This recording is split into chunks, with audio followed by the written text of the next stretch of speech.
जय भीम नम बुद्धाय. विष्णू कसबे काय म्हणतो बघा मातंग समाजाचा. आता रिसेंटली जो आमचा आमदार आहे त्याची जात महार आहे साहेब. 4 मांगाचे आमदार आहेत. बर त्यातला एक आमदार त्याची जात महार लागलेली आहे. 4 आमदार हे मातंग समाज मातंग समाज आहेत. त्यापैकी एक जण महार समाजाचा आहे. 4ही मांगाचे आहेत पण त्याची जात जी लागली चुकून ती महार म्हणून नाही आता सुद्धा. ठीक आहे, त्यांची नावं नाही घ्यायची, पण हे 4 आमदार कोण आहेत त्यांची नावं नाही घेत. त्यातला कोण ठीक आहे, आता त्यातले जे आमदार आहेत आता आमचे राजू आवळे म्हणून इचलकरंजीचे बघितला? आमदार ते कुठल्या पक्षाचे? 4 मांगाचे आमदार आहे म्हणते आणि एक असा आमदार आहे त्याची जात महार आहे आणि चुकून लिहिल्या गेली आहे. तर विष्णू कसबेले माय म्हणणे एकच आहे, चुकून तर नाही, त्याला शरम वाटत असेल मी कोणा जाती जन्माला आलो आहे म्हणून त्यानं महार लिहिलाय. आणि लक्षात ठेवा एक दिवस असा येईल सगळं मातंग समाज बौद्ध धर्म स्वीकारणार. डोंबल्या तू नाही स्वीकारशील पण बाकीचे सगळे स्वीकारणार, कारण बुद्धाशिवाय पर्याय नाही. म्हणून त्या मातंग समाजाचा जो आमदार आहे त्याने त्याच्या कास्टमध्ये त्याने महार लिहिलेला आहे. चुकून नाही लिहिलं, त्याला काहीतरी वाटलं म्हणून त्याने लिहिलं.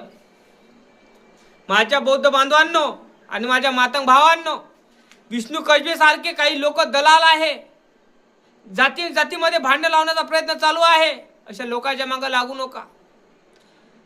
4 आमदार आहे म्हणते, 4 आमदार मधला एक आमदार त्याने आपली जात महार टाकलेली आहे, मांग नाही. तो विचार करा तुम्ही या गोष्टीचा. तो आमदार किती वैचारिक असेल, प्रामाणिक असेल की त्याला समजलं की मी मांग ह्या जाती जन्माला आलो असन पण माझी जात मला ही महार टाकायची आहे म्हणून त्याने महार टाकलं. विचार करा तुम्ही या गोष्टीचा. बरोबर नाही काय? कारण माझे पहिल्यापासून म्हणणं एकच आहे, मातंग समाज असो या बौद्ध समाज असो, मातंग समाज त्याच्यातले 60-70% हे आंबेडकरी मातंग समाज आहे, बाबासाहेबांच्या विचारात चालणारे आहे. आणि आपण कधी जातीवाद करत नाही आणि माझे आंबेडकरी मातंग समाज आहे हा कधी जातीवाद करत नाही. बुद्ध फुले शाहू आंबेडकर घेऊन चालणारे लोक आहेत, पण काही अडाणचोट लोक आहे की ते जातीवाद करून तर राहिले, बाबासाहेबाला वाईट सुलट बोलून राहिले, माता रमाईला वाईट सुलट बोलून राहिले, महात्मा फुलेंना वाईट सुलट बोलतात. ते एकच आपला बाप दाखवतात, दुसरं काहीच नाही. त्यांना माझं एकच म्हणणं आहे, बनावट बाप बनू नका, बनावट लोकांना बाप बनू नका तुम्ही. जे बाबासाहेब आंबेडकरांनी आपल्याला जे आरक्षण दिलेलं आहे, जे बाबासाहेब आंबेडकरांनी आपल्याला सवलती दिलेल्या आहे त्याला बेमान होऊ नका, हे माझं मत आहे. विष्णू कसबेला माझं एकच सांगणं आहे, भावा ते 4 आमदार आहे ना, काही दिवसांनी ते महार होणार. लक्षात ठेव, 3 आहे ना, 3 राहिले ते महार होणार काही दिवसाने ते. कारण तेले अक्कल आलेले का, पण तुला अक्कल आली नाही. लक्षात ठेवा,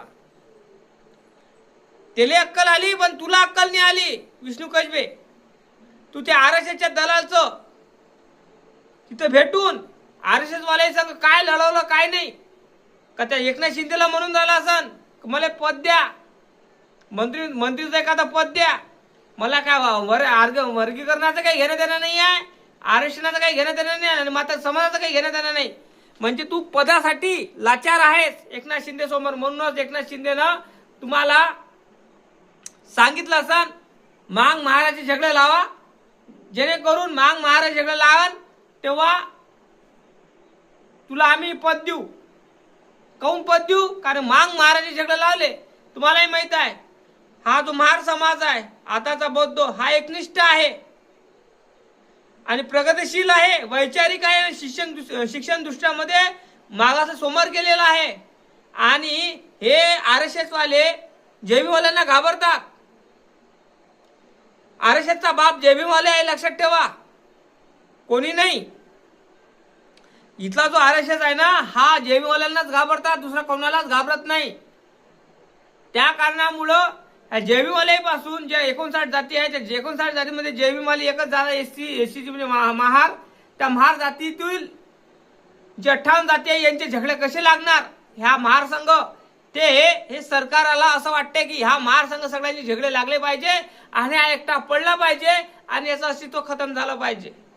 पण त्या सरकारला माझं एकच म्हणणं आहे, अरे हरामखोरांनो, मातंग समाजाची एक जात एक वेगळी पडलेली आहे आणि 58 जाती एका जातीमध्ये आलेल्या आहे. विचार करा तुम्ही या गोष्टीचा. तुम्ही कितीही मांग आणि महाराची आणि 58-59 जातीचे झगडे एकमेकाशी लावत असाल तर लागणार नाही. आम्ही गु खाणारे नाही आहे, नाकातले मेकळा खाणारे लोक नाही आहे. आम्ही बाबासाहेब आंबेडकर, बुद्ध फुले, शाहू आंबेडकरांच्या विचारांना चालणारे लोक आहोत. बरोबर नाही काय? विष्णू कसबे सारखे लोक आपल्या महाराष्ट्रात आहे आणि हे सरकारची लाय चाटणारे आहे, बुट चाटणारे लोक आहेत. या लोकांच्या नादी लागून तुम्ही स्वतःचं भविष्य बर्बाद करू नका. या विष्णू कसबेनं आरक्षणाच्या भरोश्यावर 15-20 वर्ष नोकरी केली आणि तो म्हणतो महाराणा आरक्षण खाल्लं, महाराणा वाटोळं केलं. पाटलानं मांगाचा चेहरा पाहिला तर पाटला चेहरा दिवस साजरा जाते असा हा गडी म्हणतो. म्हणजे विचार करा तुम्ही या गोष्टीचा. यानं कायचा शोध लावला. हा म्हणजे पाटलानं मांगाचा चेहरा पाहिल्यावर पाटला दिवस साजरा जाते ह्याही शोध लावला. हा असा वैज्ञानिक आहे हा डोंबळा. भावांनो, जे इजा झाल्या मातंग समाजाला, जे 59 जातीला इजा झाल्या, ह्या इजा आपल्यालाच माहित आहे. कारण ते इजेला जो घाव होता शरीराचा, ती इजा होत होती, त्या घावाला पट्टी बाबासाहेब आंबेडकरांनी केली. पण नाही, आपण विसरलो आहोत. या हरामखोर विष्णू कसबेच्या मागं लागून आपण आपल्या जातीमध्ये झगडे करू नये. हे राजकारण चालू आहे, दुसरं काहीच नाही. हे राजकारण करून राहिले. यांना राजकारण करायचं आहे. यांना राजकारण करायचं आहे. राजकारण कसं होईल, काय होईल, कोणत्या माध्यमातून होईल, हे चालू आहे यांचं. मांग आणि महाराज झगडे लागले पाहिजे आणि याच्यावर तुरी भाजून राहिले, पोळ्या भाजून राहिल्या, भाकरी भाजून राहिल्या, पोळी भाजाचं काम चालू आहे. हे लक्षात ठेवा.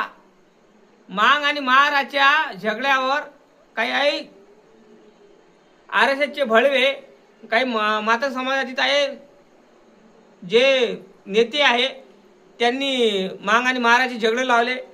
बस राजकारण मरे का वाचा काही घेणं देणं नाही. मातंग समाजाच्या आई बहिणीवर अत्याचार होत असेल तर कोणी धावून येत नाही. तो विष्णू कसबे धावून येत नाही ना, कोणी धावून येत नाही, मी तुम्हाला सांगतो. पण काय आहे का हा जयभीमवाला धावून पडतो. त्या कारणामुळं याला एकच सांगायचं विष्णू कसबेला, मला 4 आमदार आहे ना, त्याचा एक आमदार महार आहे ना, काही दिवसाने हे 4ही आमदार म्हटलं महार होणार. आणि जिथपर्यंत हा महाराष्ट्र तिथपर्यंत हा महार आणि मातंग समाजही हा महार बनणार, बौद्ध बनणार. समजलं काय? जय भीम, जय शिवराय, जय जवान, जय किसान, जय संविधान.